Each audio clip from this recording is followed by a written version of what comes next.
Sunita Chhabra. Burmese Buddhist mission के बारे में आप लोगों से जैसे वादा किया था कि मैं सारे प्रूफ के साथ आप लोगों से बात करूंगी और पूरे प्रूफ के साथ मैं आज आई हूँ।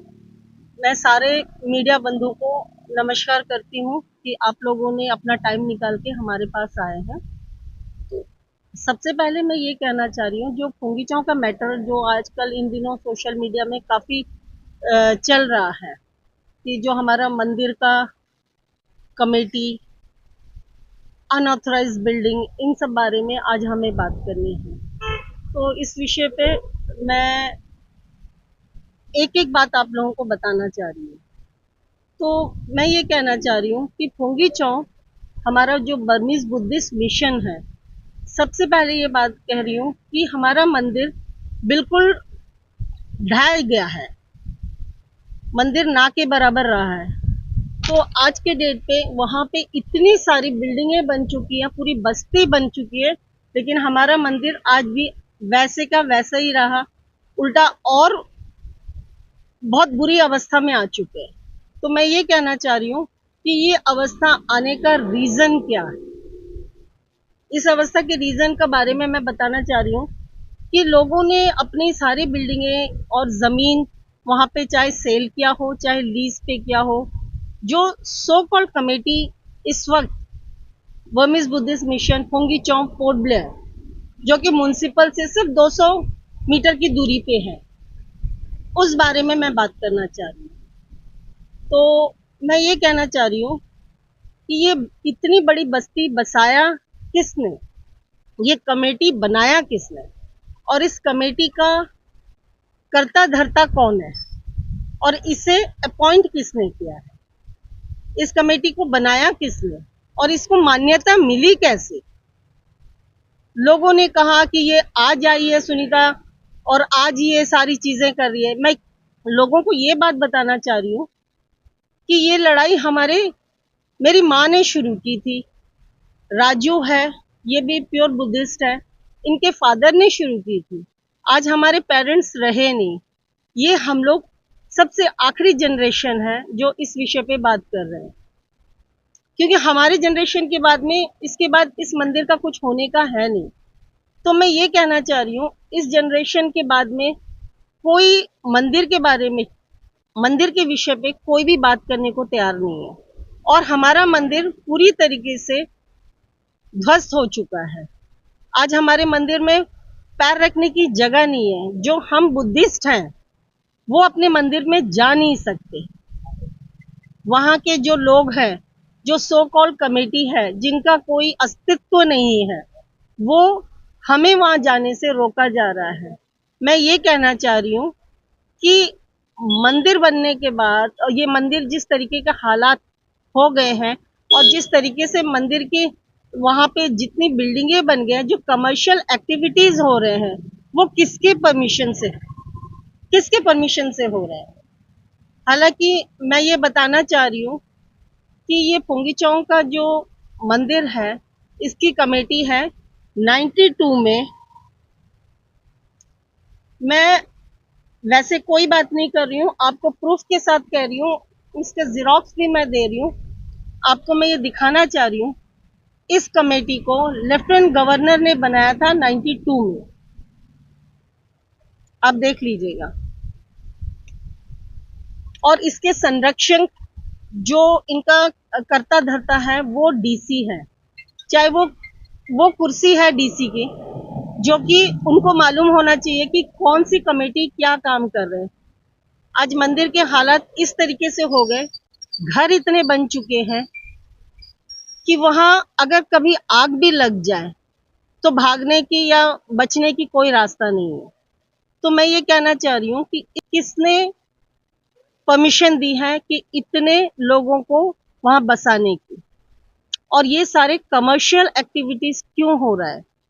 अगर ये सारी चीजें घर भी बसाया गया तो डेफिनेटली वहां पैसे तो आए हैं, और ना तो इनका कोई मैंने उनको भी इनवाइट किया था, जो इस वक्त की कमेटी जो चल रही है, जो कि नॉन बुद्धिस्ट है।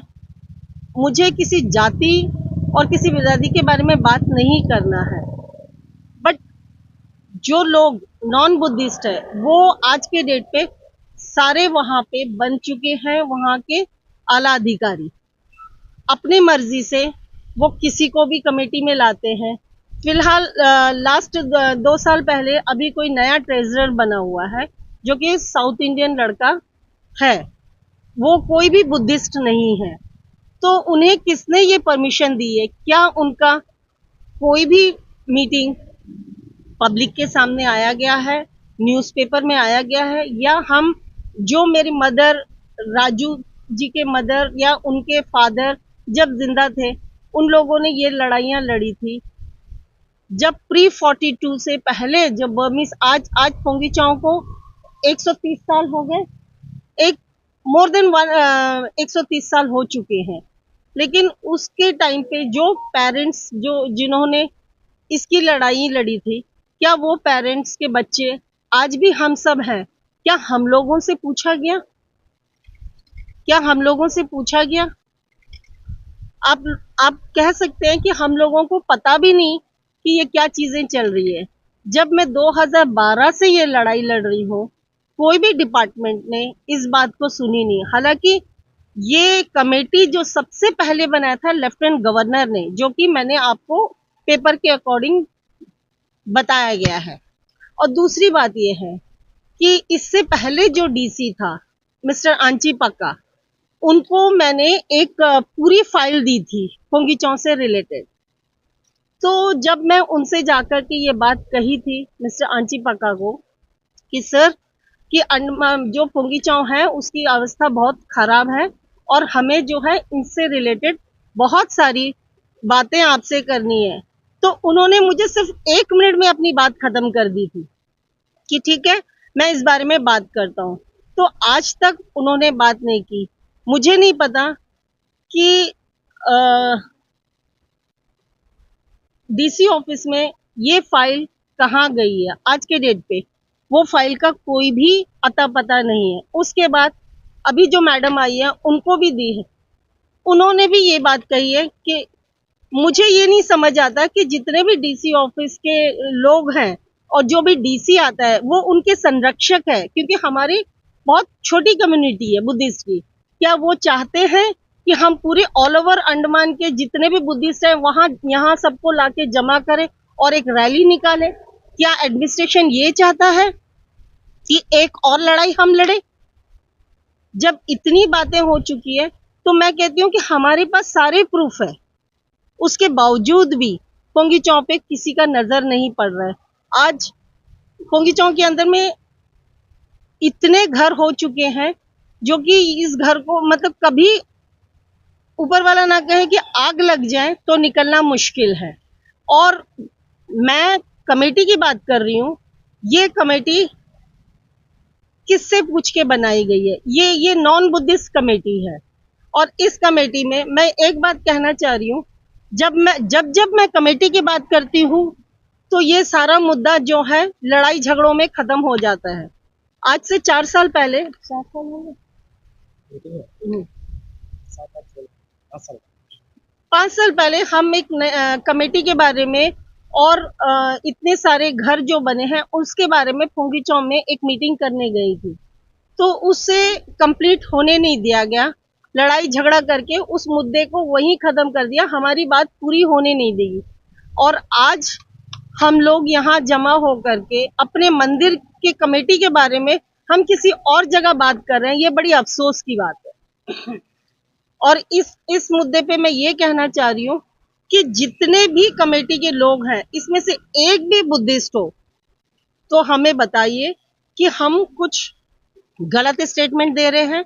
हमारे पास सारे प्रूफ है कि जब गवर्नर जो है हमें बोला गया था कि ये कमेटी जब बना था जब हमारे पेरेंट्स जिंदा थे, तो इस कमेटी में हमारे पेरेंट्स सारे लोग जो है वहां पे सम्मिलित थे और उनके हिसाब से ये सब कुछ चल रहा था। उसके बाद जो सबसे बड़ा एक प्रिस्ट था जिसको हम पोंगी कहते हैं, तो उन्होंने जब बाबू लाइन में आग लगी थी तो उस वक्त कुछ लोगों को पोंगी चाव में बसाया गया था। तब तक पोंगी चाव में गिन के 2 या 3 घर थे जिसमें हमारा घर था। तो उस टाइम पे गिन के हार्डली 5 या 6 घर वहां पे थे। उसके बाद में वो फोंगी वो जब ये घर बसाने लगा तो एडमिनिस्ट्रेशन, तब हमारा जो हमारे पेरेंट्स थे उन्होंने कंप्लेन किया कि ये धीरे धीरे उस घर को बढ़ा रहे हैं। उस वक्त फोंगी जो है, प्रिस्ट जो है, वो जमीन के अवज पे पैसे पर्सनल लेना शुरू कर दिया था। तब जीना वोंसा नाम का एक प्रिस्ट था, जो कि हमारा बुद्धिस्ट का सबसे बड़ा होता है बुद्ध गाया, वहां से उनको भेजा गया था। वो एक आसामी था। उसके बाद उनको वहां से हम जब वहां गए थे बुद्ध गाया, तो आप ये देख सकते हैं बुद्ध गाया से एक चिट्ठी आई थी, ये आप देख सकते हैं। बुद्ध गाया से ये चिट्ठी आई थी, इसकी कॉपी भी मैं आप लोगों को दे दूंगी जेरोक्स करके। तो इसमें ये लिखा गया था कि म्युनिसिपल जो है, किसी भी तरीके से कोई भी घर का कंस्ट्रक्शन नहीं होगा, उनको कोई फैसिलिटी नहीं दिया जाएगा, और ये हमारा मंदिर का जमीन है, और मंदिर का जमीन जो है अपने तरीके से किया जाएगा, जो भी करना होगा। उसके बाद पोंगी चौंग में जो प्रीस्ट था, उनको गवर्नमेंट ने, एडमिनिस्ट्रेशन ने जेल किया गया था। वो भी हमारे पास पोर्ट ब्लेयर के टेलीग्राम इसमें न्यूज में दिया गया है, ये आप देख सकते हैं। तो इनको जेल भी किया गया था, कस्टडी की गई थी कि ये मंदिर का जमीन को ऐसे कोई भी आप सेल नहीं कर सकते, लीज पे नहीं दे सकते। जहां तक लीज की बात हुई है, आप बताइए, अगर पोंगी चौंग का जमीन लीज पे दिया जाता है, तो लीज पे दिया जाता है तो क्या लीज रेवेन्यू नहीं हुआ जाता है? जिस तरीके से जो सो कॉल्ड कमेटी है, वो ये कह रहा है, सो कॉल्ड कमेटी ये कह रहा है कि जो लीज का जो जमीन है उसमें लोग जो है रेंट नहीं देते हैं। अब एक बात बताइए, जब लोग रेंट नहीं देते हैं तो वो रह किस लिए रहे हैं? और बुद्धिस्ट मिशन के अंदर में इतने सारे कमर्शियल बिल्डिंग बन चुके हैं, और वहाँ के जो काउंसलर है, मुझे ये नहीं समझ आता है कि हमारा मंदिर का जमीन जो बर्मीज बुद्धिस्ट मिशन है, इसमें काउंसलर का क्यों हस्तक्षेप हो रहा है? काउंसलर का काम होता है अपनी पानी, बिजली, रास्ता, रोड, वो सब देखे, ना कि कमेटी में इंटरफेयर करे। हर बार वो कमेटी, जब भी मैं पब्लिक से इस कमेटी के बारे में बात करना चाहती हूँ, पोंगी चौंग की कमेटी के बारे में बात करना चाहती हूँ, तो उसका जवाब काउंसलर देता है। क्या मैं एक मस्जिद पे जाके क्या मेंबरशिप ले सकती हूँ? नेवर, कभी नहीं। तो मुझे नहीं समझ आता है कि इस काउंसलर को इतना क्या पड़ा है कि हमारी कमेटी पे इंटरफेयर करे। दूसरी बात, जब आपका डिपार्टमेंट, गवर्नमेंट की तरफ से ये कहा गया है कि हमारा जो भी कमेटी का फैसला है वो डीसी और एसी जो है सारे हिसाब देगा, तो क्या इतनी बिल्डिंगें जो बनी हैं, क्या वो बिल्डिंगों का हिसाब किताब क्या गवर्नमेंट ने, एडमिनिस्ट्रेशन ने उनसे संज्ञान लिया है? क्या एसी असिस्टेंट कमिश्नर ने उनका हिसाब किताब लिया है? क्या डीसी मैडम ने ये पूछा है कभी?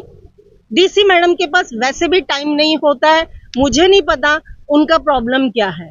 जब भी हम जाते हैं कोई किस विषय पे बात करने, 1 मिनट से ज्यादा वो टाइम नहीं दे रही है। तो हमारा जो संज्ञान लेने का काम है वो डीसी का है, क्योंकि ये कमेटी बना ही लेफ्टिनेंट गवर्नर के थ्रू से, जो कि मैंने आपको सारे पेपर्स दिखा चुके हैं। और बुद्ध गाया से जो हमें आया है कि म्युनिसिपल को ये लिखा गया है कि आप लोग ये चीजें जो है नहीं कर सकते, आप जमीन को लीज पे नहीं दे सकते जब तक कि कमेटी अप्रूवल नहीं करे, 1/3 जब तक कमेटी की मेजोरिटी नहीं होती। तो मुझे नहीं समझ आता इस कमेटी को अलाउ किसने किया। मैं ये खंडन करती हूँ, ये कमेटी बिल्कुल नाजायज है, जिसका कोई आधार नहीं है, ये नॉन बुद्धिस्ट है, मैं डीसी मैडम से ये कहना चाहती हूँ, इस कमेटी को डिसॉल्व करें इमीडिएटली। अदरवाइज ये चेतावनी दे रही हूं मैं कि जितने भी बर्मीज बुद्धिस्ट एंटायर आइलैंड में हैं, सबको मैं यहाँ ला करके एक बहुत बड़ा जलसा शुरू कर दूंगी। क्या ये चाहते हैं एडमिनिस्ट्रेशन? मैं सारे बर्मीज बुद्धिस्ट को जमा करूं और यहाँ पे एक जुलूस निकालूं? हम थोड़े से बुद्धिस्ट लोग हैं, प्लीज इनको संरक्षण कीजिए, इनका थोड़ा सा देखिएगा कि हमारे साथ जो हो रहा है वो गलत हो रहा है। खैर, जो रहने वाले हैं मैं उनकी बात नहीं कर रही हूँ, लेकिन आज तक इन लोगों को क्यों नहीं, इन लोगों ने जो भी पेमेंट दिया है, ना तो इनका हिसाब किताब हमारे पास है, ना इनके मिनट्स, ना कोई अकाउंट्स आज तक किसी ने देखा है। और मेरे पास बिल्कुल पुख्ता सबूत है इस बात का, बिल्कुल पुख्ता सबूत है कि जितने भी यहाँ पे घर बेचा गया, जैसे एक स्लैब डाला जाता है तो उससे 50,000 से 1 लाख और 1.5 लाख तक का पैसे लिया जाता है, जो कि बिना रिसिप्ट के।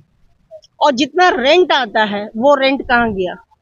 इन्हीं के ग्रुप का एक पर्सन है जिनका तमिलनाडु मेडिकल है, वो बंदा मेरे घर पे आया और मुझसे बात की। मुझे नहीं समझ आता है कि तमिलनाडु मेडिकल वाला टोटली तमिल पर्सन है, वो कैसे इनका हिसाब किताब देखने लग गया। ऑल ऑफ ए सडन वो मुझे कहता है कि उसके मैंने उनसे पूछा कि मंदिर कमेटी के अंदर में कितने पैसे हैं आज के डेट पे, तो उन्होंने मुझे बताया, क्योंकि हिसाब किताब वो लड़का देख रहा है, तो वो कहता है कि हमारे पास में सिर्फ 4,200 रुपए है। अब बताइए 20 सालों में 22 सालों में 20 से 22 सालों में सिर्फ 4,200 रुपए हमारे अकाउंट में है। मंदिर पूरा ढह चुका है। अगर जो रहने वाले हैं जिनके इतने फ्लोर्स की बिल्डिंग है, म्युनिसिपल को मैंने लेटर लिखी, मैंने सारे डिपार्टमेंट में लेटर लिखी है, टोटल सारे डिपार्टमेंट में मैंने लेटर लिखी हूँ, क्योंकि being anti corruption crime prevention की मैं चेयरपर्सन होने के साथ में एक बुद्धिस्ट हूँ, तो मैंने अपने लेटर हेड पे ये लेटर लिखी है, जिन्होंने मैंने सारे जगह उनसे रिसीव करवाया है। आप देख सकते हैं कुछ लेटर्स का जवाब मेरे पास आ चुके हैं। जैसे म्युनिसिपल पोंगी चौक से सिर्फ 20 मीटर की दूरी पे म्युनिसिपल है, तो उन्होंने ये बात कही है कि हमसे कोई भी ना तो परमिशन ली गई है, ना हमसे इस बिल्डिंग का कोई ना ऑथराइजेशन, कुछ भी नहीं लिया है। तो मैं ये कहना चाह रही हूँ, म्युनिसिपल हर जगह कोई टैक्स नहीं लिया, आज तक 20 सालों में म्युनिसिपल ने कोई टैक्स नहीं लिया। क्या म्युनिसिपल अपना घर का बिजनेस चला रहा है? उन्होंने खुद ये लेटर लिखा है कि मैं, देख लीजिएगा आप लोग, कि हमसे कोई भी लेटर का हमसे कोई भी संज्ञान नहीं लिया गया, हमें कुछ भी नहीं बताया गया, और ना ही हमें ये बोला गया कि हम ये बिल्डिंग, कोई प्लान नहीं है, बिना प्लान के सब कुछ बना है। उसके बाद सारे काम होने के बाद भी आज भी म्युनिसिपल का कोई टैक्स ना लेते हुए भी म्युनिसिपल वहां पे सारा काम करता है। किस लिए, किसकी अगुवाई पे कर रहा है या किसके प्रेशर पे ये काम हो रहा है, मैं ये जानना चाह रही हूँ।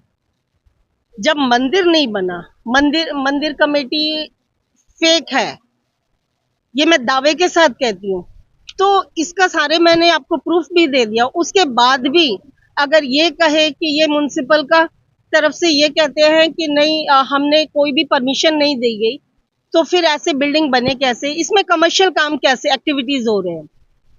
इसमें कहा गया कि हम जो है इतने 4 फ्लोर 5 फ्लोर जो बन रहा है, हमारे बुद्धिस्ट में कहा जाता है, बर्मीज में कहा जाता है कि चाव मीन्स मंदिर, चाव के ऊपर में कोई भी फ्लोर घर नहीं बनना चाहिए। आज पोंगी चाव के अंदर में सारे बिल्डिंग मंदिर से कई ऊपर बन चुके हैं। ये हमारा बुद्धिज्म के बिल्कुल भी खिलाफ है। क्या एडमिनिस्ट्रेशन चाहते हो कि मैं दिल्ली के और बाकी जितने भी बुद्धिस्ट अंडमान के अंदर हैं, मैं उन सबको जमा करूं और एक रैली निकालूं? तो मैं एडमिनिस्ट्रेशन से, पुलिस डिपार्टमेंट से, हर जगह मैंने लेटर दी है, इस पे कार्रवाई की जाए, इस पे संज्ञान लिया जाए कि ये चल क्या रहा है। क्योंकि जितने पैसे आते हैं उसका हिसाब किताब कौन रख रहा है। और इतने पैसे जो आए हैं 20-22 सालों में, और मंदिर के अकाउंट में सिर्फ 4,200 रुपए हैं। आप चाहो तो ये चेक करवा सकते हैं। तो कहाँ गए वो सारे पैसे? क्या पर्सनल यूज किया गया है? कहाँ गए वो सारे पैसे? मंदिर क्यों नहीं बना आज तक? हाँ, अगर जिस तरीके से आपका काउंसलर ने लास्ट इंटरव्यू में ये कहा कि वो आज तो मतलब आज अचानक आ गई, तो मैं मिस्टर काउंसलर को ये कहना चाहती हूँ कि या तो वो बेवकूफ है या तो वो बहुत छोटा बच्चा है। मेरे सामने तो वो बच्चा ही है। तो उसे ये नहीं समझ आता, ये लड़ाई 2012 से शुरू हुई थी, और तब तो मुझे तो समझ में नहीं आता, मेरे जिंदगी का बचपन से लेके जवानी मैंने वहां बिताई है। जमीन के बारे में मुझे ज्यादा पता होगा या उस बंदे को ज्यादा पता होगा, मुझे ये समझ में नहीं आ रहा। एक दिन कहता है कि रोड साइड में जितनी भी जमीन है, अपना इंटरव्यू पे कहता है वो रेवेन्यू डिपार्टमेंट पे आता है। तो भाई रेवेन्यू डिपार्टमेंट में आता है तो रेवेन्यू इस गवर्नमेंट की जमीन पे आप इतने सारे बिल्डिंग कैसे बना दिया? कहीं तो झोल है। और इस झोल का कार्यकर्ता और जितने पैसे आ रहे हैं कहाँ जा रहे हैं, मैं ये पूछना चाह रही हूँ। तो मैं बार बार यही बात कहना चाह रही हूँ, हमारा बर्मीज बुद्धिस्ट मिशन के अंदर में किसी तीसरे पर्सन का इंटरफेयर करना ये कतई बर्दाश्त नहीं की जाएगी। और जो हमारा मुद्दा है, मेन मुद्दा है, वो है कमेटी को लेकर के। कमेटी में कोई बुद्धिस्ट नहीं है। मैं कहती हूँ इस कमेटी को डिसॉल्व होना चाहिए। राजू, आप भी कह रहे हो? सही बात, डिसॉल्व होना चाहिए। तो हमारे जितने बुद्धिस्ट लोग हैं, आप देख लीजिए साथ बैठे हैं, उन सबका ये कहना है कि ये कमेटी डिसॉल्व होना चाहिए। और डिसॉल्व क्या है, ये कमेटी तो कहीं रजिस्टर्ड ही नहीं है। या तो आप मुझे इस कमेटी का रजिस्ट्रेशन नंबर और जिस बंदों का नाम लिखा है वो कर दीजिए, जो हमारे पेरेंट्स के बाद में हम अभी जिंदा हैं। तो हमसे ना तो बताया गया ना तो हमसे पूछा गया है किसके बिहाफ पे ये कोशिश की गई है। आप बताइए, मैंने तो उनको न्योता भी दिया है कि आप, अगर मैं गलत बोल रही हूँ तो आप आइए सामने, हमारे साथ तर्क वितर्क कीजिए। कोई भी नहीं आया यहाँ पे उस कमेटी से। क्यों नहीं आया? क्योंकि वो सारे नॉन बुद्धिस्ट है। तो नॉन बुद्धिस्ट के लिए हमारे यहाँ जगह नहीं है। हर इंसान की अपनी अपनी आस्था होती है। ये हमारे आस्था के साथ खिलवाड़ ना किया जाए। इसका ये मतलब नहीं है कि हम बुद्धिस्ट चुपचाप बैठ जाएंगे। तो इस पे अगर कोई संज्ञान या कोई कार्रवाई नहीं होती है तो इसके आगे हम और भी बहुत कुछ कर सकते हैं। अब आप बताइए, जिस कमेटी को गवर्नमेंट ने, लेफ्टिनेंट गवर्नर ने बनाया और उसके संज्ञान लेने के लिए डीसी को अपॉइंट किया गया है, क्या डीसी अपने कामों को समझ में नहीं पा रहे हैं कि उनका काम क्या है? उनको संज्ञान लेना जरूरी नहीं है? एसी ने आज तक, असिस्टेंट कमिश्नर ने आज तक कोई हिसाब पूछा है? जब तक मिस्टर चुग थे तब तक। और इतने सारे बिल्डिंग का मैं ये आप लोगों से रिक्वेस्ट कर रही हूँ, एडमिनिस्ट्रेशन से, कि जितने भी बिल्डिंग बने हैं, चाहे वो मेरा, जैसे न्यामत ने, जैसे काउंसलर ने ये कहा कि इनका भाई का भी घर है, मैं कहती हूँ सबके घर को अभी इमीडिएटली सब स्टॉप होना चाहिए, जब तक कि ये सारे प्रॉब्लम, ये सारे मुद्दा क्लियर नहीं हो जाता। कोई भी घर अब नहीं बनेगा। स्टे ऑर्डर होना चाहिए, क्योंकि मैंने 3 स्टे ऑर्डर ली थी, 3 स्टे ऑर्डर ऑलरेडी ले चुकी थी। वो स्टे ऑर्डर इसमें है, देखो स्टे ऑर्डर, 3 स्टे ऑर्डर हमारा हो चुका है। उसके बाद भी, स्टे ऑर्डर होने के बाद भी उस बिल्डिंग को बनाया गया। जहां तक सवाल रहा, ये देखिएगा स्टे ऑर्डर का।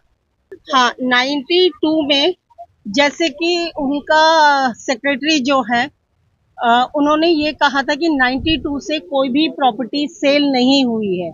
मैं ये बताना चाह रही हूँ, सेल हो या लीज पे दिया गया हो, क्या वो रिन्यू हो नहीं रहा है? हर साल उनके पैसे आ नहीं रहे। दूसरी बात, पोंगी चौक के अंदर में एक स्कूल था, सिद्धार्था नर्सरी स्कूल, जो कि बिल्कुल मंदिर के सामने था, और उस स्कूल का स्टूडेंट भी हमारे आसपास ही है। ठीक है ना। तो सिद्धार्था नर्सरी स्कूल वो क्यों बंद किया गया और उस जमीन को बेच के वहां पे किसी और का घर बन गया। दूसरी बात, हमारे यहाँ पे एक ऐसे 5-6 मंदिर के नीचे 5-6 ऐसे रूम्स थे जो कि आइलैंड से बहुत सारे बीमार लोग आते थे जो बुद्धिस्ट, चाहे वो किसी भी कास्ट का हो, बुद्धिस्ट होना चाहिए। उन सब का इलाज के लिए वहां पे एक रूम रखा गया था जिसमें उनका ट्रीटमेंट होता था, या हॉस्पिटल में जाने के बाद में उनके ट्रीटमेंट्स में आके वो रहते थे आइलैंड से। एक तरीके से उनके लिए फ्री ऑफ कॉस्ट वहां पे मंदिर में एक जगह बनाया गया था जिनमें 6-7 रूम थे।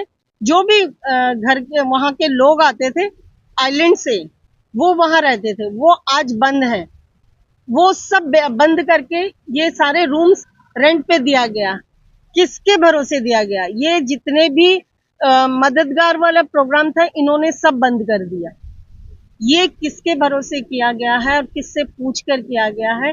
क्या इसके बारे में किसी से पूछा गया है?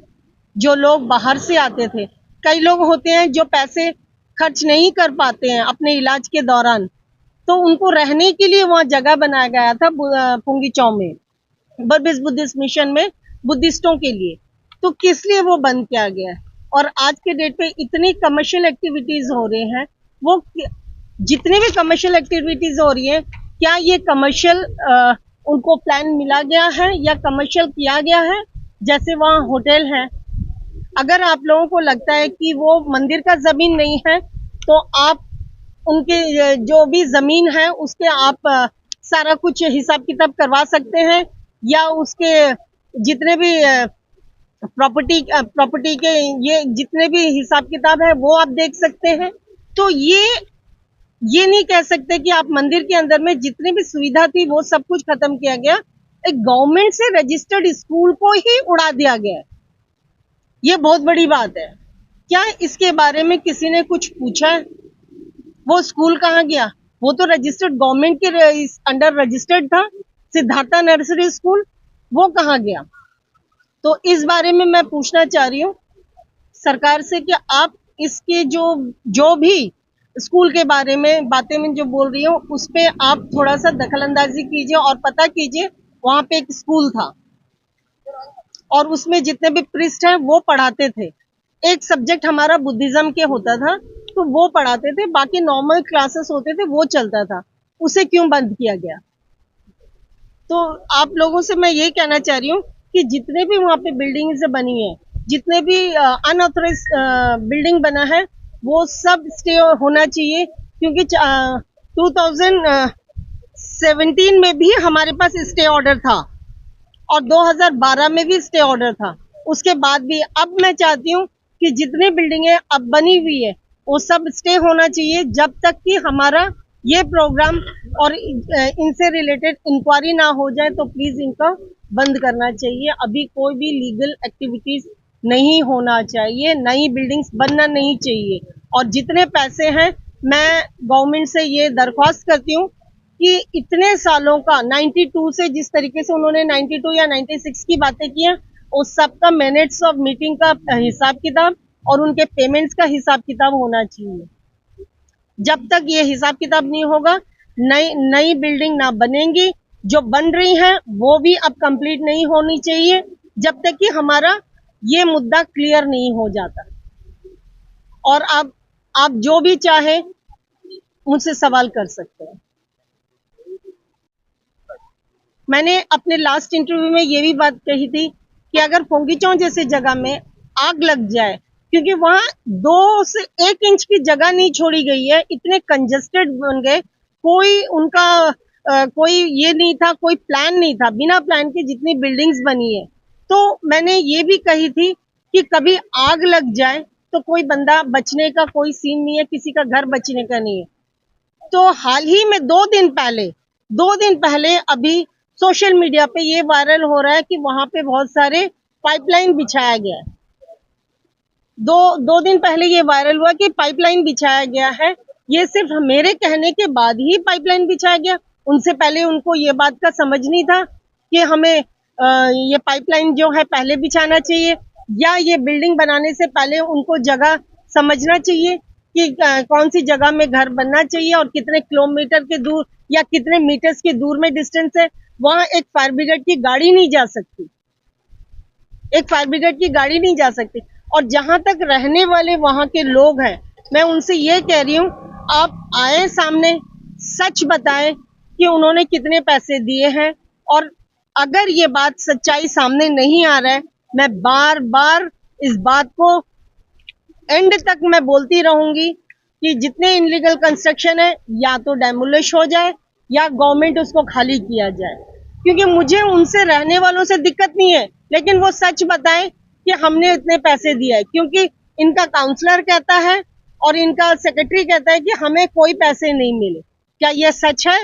अगर ये सच नहीं है तो आप सामने आके बात करें, तब हम उस पर बात करेंगे। अदरवाइज अगर वो सच नहीं बताएंगे और ये नहीं कहेंगे कि हमने इतने पैसे दिए हैं, तो मैं इस बात पे हमेशा एंड तक लड़ती रहूंगी। और जब तक म्युनिसिपल को टैक्स नहीं किया गया और म्युनिसिपल सारा फैसिलिटी उनको दे रहा है, क्या म्युनिसिपल उनको सपोर्ट कर रहा है या म्युनिसिपल का कोई अपना बेनिफिट है? एक तरफ म्युनिसिपल कहता है कि ना हमसे परमिशन लिया गया, ना हमने कोई परमिशन दिया गया, उसके बाद भी अगर म्युनिसिपल कर रहा है तो इसका मतलब म्युनिसिपल किसी दबाव में काम कर रहा है। इसके बाद भी आप मीडिया वालों को कोई सवाल करना है तो प्लीज आप मुझसे पूछ सकते हैं। जिस तरीके से फुग्गी चौक में आज के डेट पे जितने भी कंस्ट्रक्शन हुई है, उस सिलसिले में मैं ये कहना चाह रही हूँ कि जितने भी वहाँ कंस्ट्रक्शन है, इनलीगल कंस्ट्रक्शन हो या कंजेस्टेड कंस्ट्रक्शन हो, अगर कल कोई भी ऐसा प्रॉब्लम हो जाए कल को, तो वहां से अगर कोई बीमार भी हो जाए या कहीं आग भी लग जाए, तो वहां से 2 बंदों को निकलना बहुत मुश्किल है। चाहे वो मेडिकल का एम्बुलेंस हो या फायर ब्रिगेड की गाड़ी हो, उसके अंदर आना इतना मुश्किल है कि इतना कंजेस्टेड रास्ते में आप किस तरीके से सहूलियत दे सकोगे लोगों को।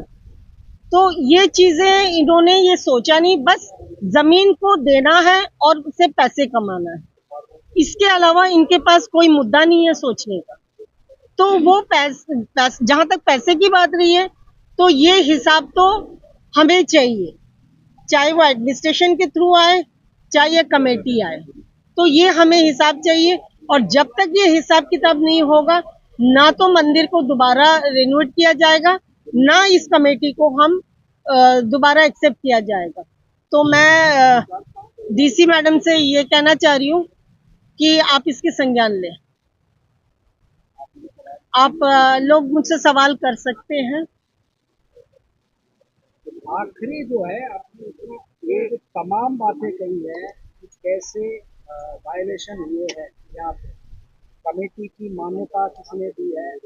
हालांकि संरक्षक अगर डीसी है, डीसी महोदय है और एसी है, जो तमाम चीज़ों की रखवाली करते हैं, तो ये कहीं ना कहीं इनके संज्ञान में रहा है अथवा नहीं, क्या ये जवाब आपको मिला है? इनके संज्ञान में है तमाम मीटिंगें हुई या कमेटी फॉर्मेशन से पहले उनको इंटीमेशन देना कि कमेटी की मीटिंग बुलाई गई है, जनरल बॉडी है, इलेक्शन होना है, ये तमाम एक प्रोसीजर होता है, बायलॉज भी होंगे आपके, तो क्या उनके संज्ञान में है, ये आपको मालूमात हुई है? इस विषय में मैं ये कहना चाह रही हूँ कि 2012 में ये बात मैंने चुग साहब से कही थी, जो एसी था यहाँ के, तो उनको मैंने बताया था, जो कि उनको पता ही नहीं था कि वो और डीसी जो है यहाँ के हमारे संरक्षक है, तो उनको पता नहीं था। जब मैंने उन्हें एप्लीकेशन दी कि सर यहाँ बहुत सारे लीगल कंस्ट्रक्शन हो रहे हैं, तो उनके ही हिसाब से यहाँ पे स्टे ऑर्डर दिया गया था। स्टे ऑर्डर के 10 दिन के बाद, 10-15 दिन के बाद में दोबारा से इन लोगों ने, जैसे मेरा यहाँ भी रहना होता है, मेरे दिल्ली में भी रहना होता है, तो उस हिसाब से जब मैं दिल्ली गई तो उसके बाद में इनका कंस्ट्रक्शन शुरू हो गया। जब मैं वापस आई तो पता लगा कि जो बिल्डिंग आधी अधूरी थी वो पूरी हो गई। उसके बाद बहुत टाइम तक मैं सिर्फ डिपार्टमेंट में ही लड़ती रही, जिनको मैं बोलती रही, मेरे पास सारे कागजात हैं कि मैं कब कब कौन कौन से साल में डिपार्टमेंट में ये बोलती रही कि इनके संरक्षक डिप्टी कमिश्नर होता है, लेफ्टिनेंट गवर्नर ने बनाया है, और इस तरीके से मिसयूज हो रहा है मंदिर की प्रॉपर्टी को और मंदिर के फंड को। तो इनमें से किसी के ध्यान उस तरफ गया नहीं। लास्ट जब आंचीपक का डीसी था, तब मैंने उनको एक लेटर के साथ में पूरी फाइल दी थी, तो उन्होंने कहा ठीक है मैडम, मैं देख लूंगा।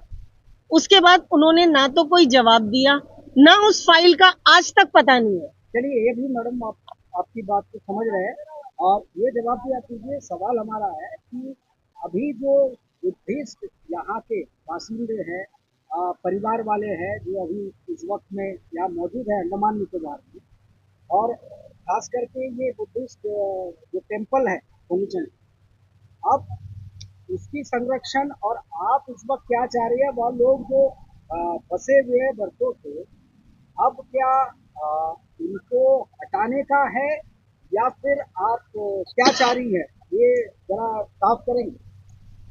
सर, मैं बिल्कुल इस बात से आपके वाकिफ रखती हूँ कि मैं वहाँ रहने वालों को कोई भी तरीके से मैं दिक्कत या परेशान करना नहीं चाहती हूँ।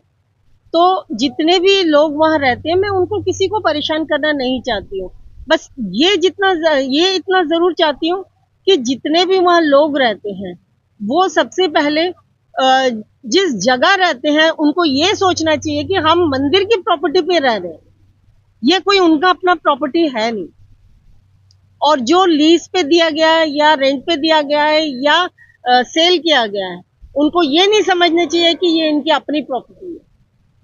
अगर लीज पे दिया है तो वो बाकायदा हर साल या 21 महीने ऐसे लीज का टाइम पीरियड होता है। अगर उनके पास वो दस्तावेज है कि वो रिपीट किया गया है, पूरे जब से रहते हैं तब तक आज तक उनके पास में रेंट का कोई स्लिप है, तो हम उस पर कुछ भी बात नहीं करना चाहेंगे।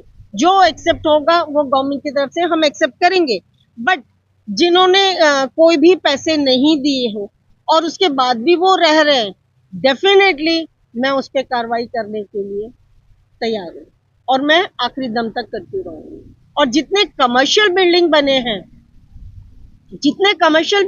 हैं, वो किस आवेज पे बने हैं, किस वजह से बने हुए? कमर्शियल लोग बने हैं, अपने घर बन गया, उनका बिजनेस बन गया, हमारा मंदिर तो खराब हो गया, मंदिर तो खत्म हो गया। या तो वो सब मिलके हमारे साथ मंदिर का निर्माण करें, लेकिन उसमें कोई भी पार्टी और कोई भी पॉलिटिकल चीजें नहीं आनी चाहिए, जिसमें कि काउंसलर तो बिल्कुल इंटरफेयर नहीं करना चाहिए। बिकॉज काउंसलर का काम है अपना काम करे, मंदिर से आज अगर काउंसलर उस काम के लिए वो हमारे बीच में कहता है कि मैं बनवा दूंगा, हालांकि जिस तरीके से उसने एक बार मुझे फोन पे ये बात कही भी, मैंने उनको फोन भी किया था, तो उन्होंने कहा कि मैं जो हूँ, आपका इच्छा क्या है? तो मैंने कहा मेरा इच्छा है मंदिर बनाना। तो उसने कहा कि हम मिलके बनाते हैं ना। तो वो कौन होता है मुझसे ये पूछने वाला कि हम मिलके बनाते हैं? तो वो सिर्फ वोट बैंक बना रहा है अपना, होंगीचोंग को लोगों को लेकर के वो सिर्फ अपना वोट बैंक बना रहा है। मैंने ये ना तो कोई पॉलिटिक्स करना है, ना इसमें राजनीति चाहिए, ना मुझे ये कहना है कि वो बनाता है। हमारे बुद्धिस्ट के जितने कमेटी डिसॉल्व करे, हिसाब दे, हमारे जितने बर्मीज लोग हैं, जितने हमारे पेरेंट्स ने इनके लिए जान दी है, लड़ाई की है, इन सब को वापस बुलाए और उनसे बात करें, हिसाब किताब दे, हम मंदिर का निर्माण करेंगे। इस बीच अगर काउंसलर कहता है कि मैं बनाऊंगा, हम इसके लिए तैयार नहीं है, क्योंकि ये हमारा अपना, अगर आप लोग तैयार हैं तो बताइए, क्योंकि हम लोगों को अपना मंदिर अपने तरीके से बनाना है, ना कि किसी काउंसलर के भरोसे। काउंसलर का काम होता है बिजली पानी रोड देखना, ना कि हमारा कमेटी में आके इंटरफेयर करना। मैम नमस्कार। नमस्कार। मैं अब्दुल रहमान, अंडमान आज तक से। जी। मेरा सवाल ये है मैम, होंगीचोंग जो है वो अभी 5 साल या 10 साल में नहीं बचा हुआ। बिल्कुल नहीं। इसमें जो डेंसिटी है, पॉपुलेशन है, वो अब सैकड़ों पार हो चुका है। जब ये एंक्रोचमेंट हो रहा था, जब ये जमीन बिक रहा था या जो भी है, तब उस समय आप लोग कहाँ पे थे? आप इतने दिन खामोश क्यों रहे? रहमान जी, मैं आपको ये कहना चाह रही हूँ कि ये जो आपने कहा इंक्रोचमेंट, ये इंक्रोचमेंट नहीं है, this is not a encroachment. ये मंदिर की प्रॉपर्टी है। आपको पता होगा कि सुप्रीम कोर्ट ने पिछले साल ऑल ओवर इंडिया के लिए एक जजमेंट दिया था कि मंदिर का जमीन का मालिक भगवान है, चाहे वो किसी भी कास्ट का हो, अदरवाइज हिंदू हो या जैनी हो, व्हाटएवर कोई भी, तो उसका मालिक भगवान ही होता है उस जमीन का, और उसका प्रीस्ट सिर्फ उसको देखभाल कर सकता है, और जो कमेटी है, संचालक है, वो सिर्फ उनको संचालक कर सकता है, ना कि वो बेच सकता है, ना वो लीज पे दे सकता है, ना ही वो किसी को कमिटमेंट कर सकता है कि ये जमीन मैं आपको दे रहा हूं, जब तक कि कमेटी का मेजोरिटी नहीं होता, पूरे सर्वसम्मति से पास नहीं होता। ठीक है, अब जहां तक कह रहे हो आ रहे हो, अब इतने साल कहाँ थे? 2012 से ये लड़ाई शुरू की, उसके पहले हमारे मदर फादर उन लोगों ने, सबने, हमारे पेरेंट्स ने, जितने हम लोग हैं सबके पेरेंट्स ने इस बात के लिए लड़ाई लड़ी थी, बट हमारा एडमिनिस्ट्रेशन बहरा गूंगा दोनों है। हमारा एडमिनिस्ट्रेशन गूंगा भी है, बहरा भी है।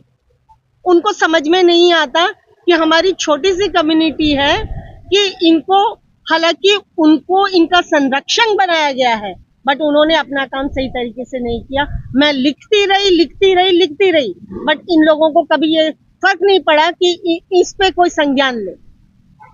अब मैं कल दोबारा डीसी मैडम के पास जाऊंगी और उनको याद दिलाऊंगी कि मैडम ये आपकी जिम्मेदारी होती है कि आप इस पे संज्ञान करें। मैम एक सवाल और है मैम, जी अभी जो आपका बर्मीज बुद्धिस्ट मिशन का जो कमेटी है, जी, उसमें बर्मीज लोग कितने लोग हैं, उसमें जो कमेटी मेंबर्स हैं अभी? बिल्कुल, बहुत अच्छा सवाल आपने बोला कि बर्मीज लोग कितने हैं। आपको मैं बता दूं कि जब प्री 42 के बाद में बहुत सारे बर्मीज फैमिली जो है यहाँ से बर्मा, 60s में बर्मा लोग यहाँ से रंगून के लिए गए थे, और बहुत लोगों का फैमिली जो है, जैसे मेरी मदर बर्मीज है, माय फादर पंजाबी, ठीक है, बहुत सारी ऐसी फैमिली है जो कि नॉन बुद्धिस्ट से शादी हुई, तो उनका परिवार अंडमान रह गया, और जिनको अंडमान से जाना था वो लोग चले गए। अब लेकिन इसका ये मतलब नहीं है कि हम लोग यहाँ, काफी तादाद में है जो कि आइलैंड्स में है, हडबे में, मायाबंदर में, डिगलीपुर में, बहुत सारे बर्मीज, हैवलॉक में है, नील में भी है। तो क्या आप ये चाहते हो कि ये मुद्दे को हम सारे आइलैंड के लोग मिलकर के मुद्दे उठाए?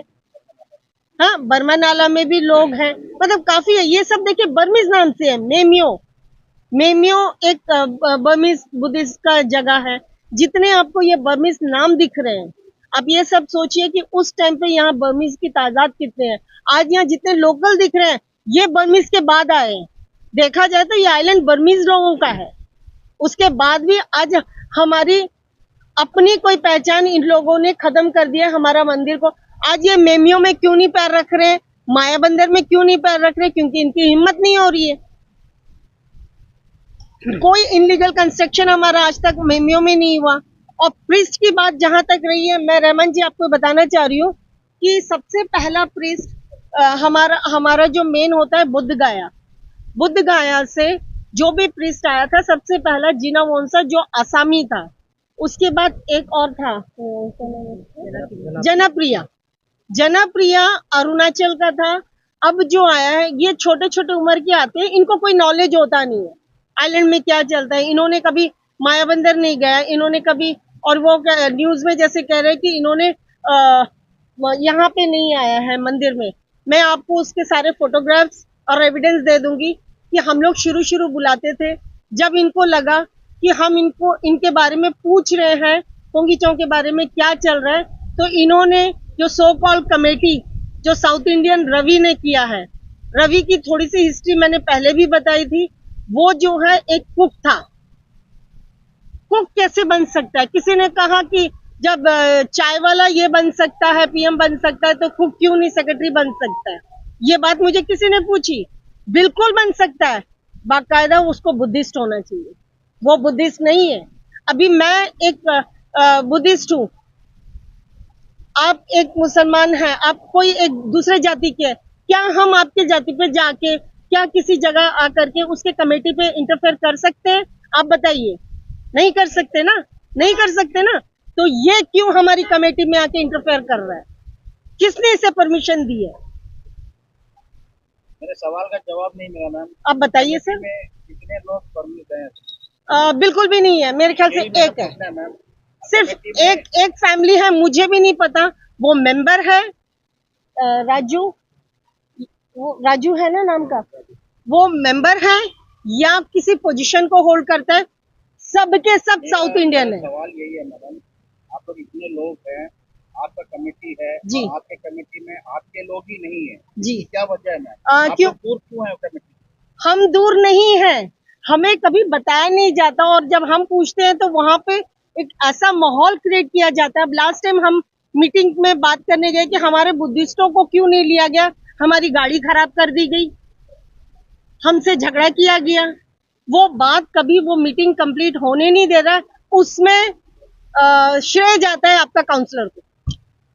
मैं नाम के साथ बोल रही हूँ, आपका काउंसलर को श्रेय जाता है क्योंकि उन्होंने ही ये काम किया।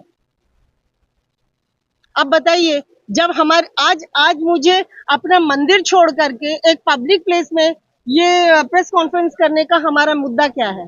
अगर यही प्रेस कॉन्फ्रेंस आज हम पोंगिचोंग के अंदर करते तो ये भी कंप्लीट होने नहीं दिया जाता।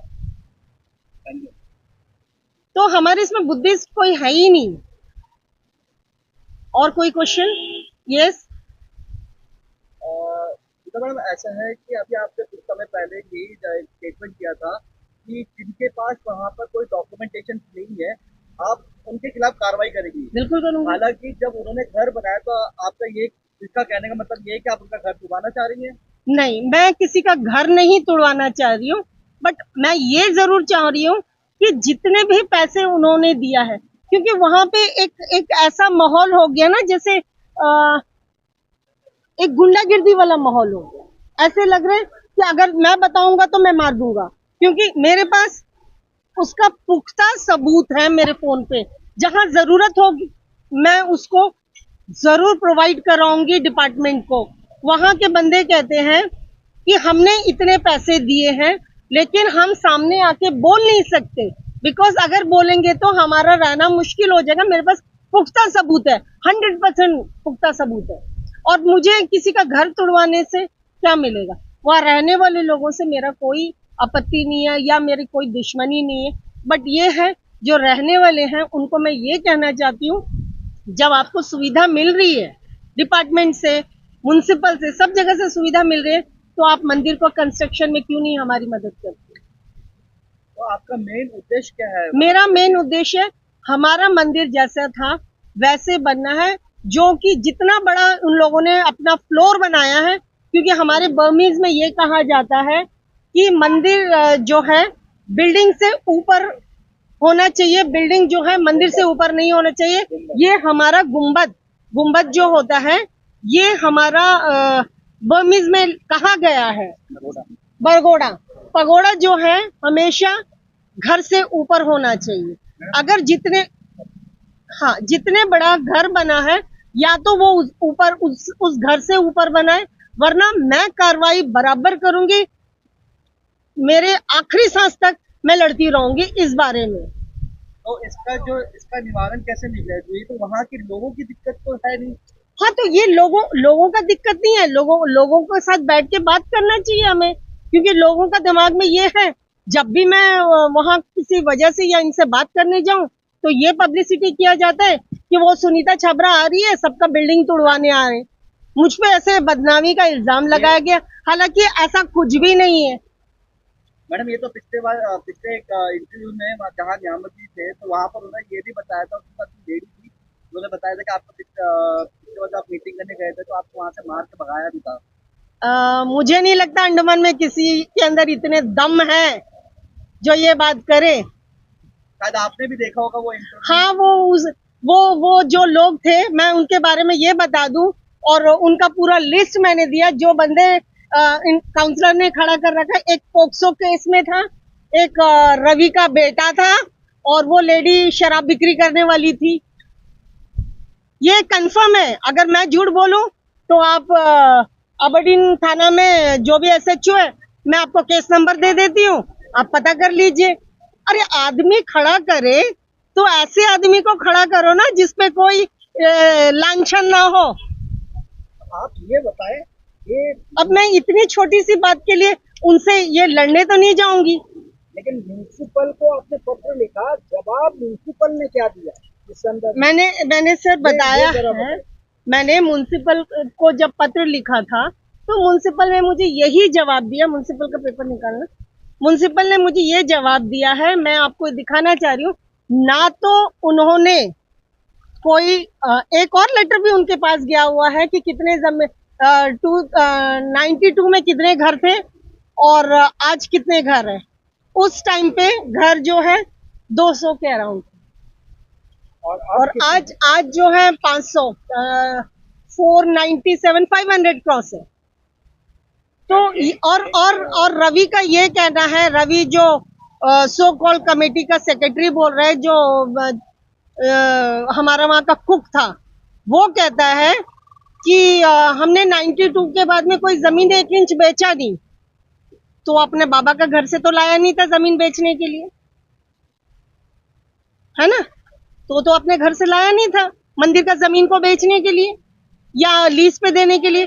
और लीज आप बताइए कि 99 ईयर्स का लीज तो होता नहीं है, ये कोई गवर्नमेंट की प्रॉपर्टी तो है नहीं। एक महत्वपूर्ण सवाल आपसे करना चाहूंगा, ये तमाम चर्चा जो हो रही है, आप बता रहे हैं लीज में दिया, उन्होंने कहा आप सो कॉल्ड कमेटी कह रहे हैं, सो कॉल्ड कमेटी ने जमीन लीज में दिया, रेंट पे चला रहे हैं।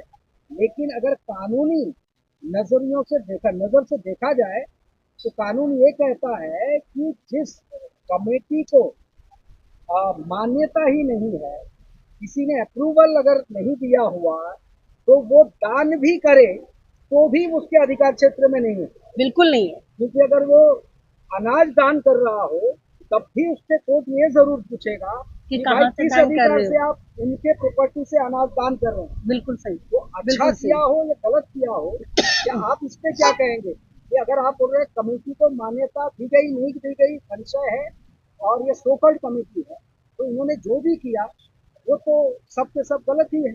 बिल्कुल गलत है, 100% गलत है। लेकिन उसके बाद भी उनको सपोर्ट कौन कर रहा है वो आप एडमिनिस्ट्रेशन से पता कीजिए।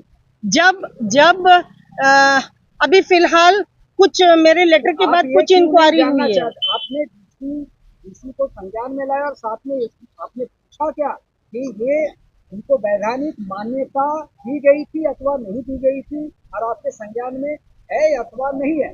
सर मैंने पिछले महीने 19 तारीख को डीसी मैडम को एक लेटर दी थी। डीसी मैडम ने सिर्फ अपना एक कलम बढ़ा करके उन्होंने तहसीलदार को लेटर दे दी। तो तहसीलदार अब रिपोर्ट बनाएगा, ये करेगा, क्योंकि ये हालांकि ये सारा काम डीसी मैडम के अंडर आना चाहिए। ठीक है, उन्होंने इतने सारे जगह पे अपना लेटर घुमा दिया कि पहले तो उन्होंने एसी को दिया, एसी के बाद वो, क्योंकि मैं कंटिन्यू उसको फॉलो कर रही हूँ, उस लेटर को फॉलो अप कर रही हूँ। ऐसा नहीं है कि मैंने लेटर देके छोड़ दिया, मेरे पास उसकी रिपोर्ट्स भी हैं। तो उन्होंने वहां से एसी के पास से वहां तहसीलदार के पास गया, तहसीलदार ने पटवारी को दिया, पटवारी इंक्वायरी के लिए पोंगी चौक गया भी था। ऐसा नहीं है कि मैं मतलब सिर्फ एक जगह लेटर देके चुप है, मैं हर लेटर के साथ घूमती हूँ। आखिरी सवाल, आपका अगला कदम क्या रहेगा? सर मैं जरूर डीसी से एक बार मिलना चाहूंगी, कल या परसों जब भी मिलना चाहूंगी, और मिलकर उनसे पूछूंगी कि मैडम ये आपका जिम्मेदारी है और आपको इसका संज्ञान लेना चाहिए। अगर उनका रवैया हमारे तरफ पॉजिटिव होता है हमारे बुद्धिज्म और बुद्धिस्ट मिशन के लिए, अदरवाइज नहीं तो मुझे लास्ट यही करना होगा कि जितने भी आइलैंड्स में हमारे बुद्धिस्ट लोग हैं सबको बुलाऊंगी और फिर उसके बाद में यहाँ पे एक धरना होगा, जो कि बुद्धिस्ट का बहुत बड़ा धरना पहली बार होगा।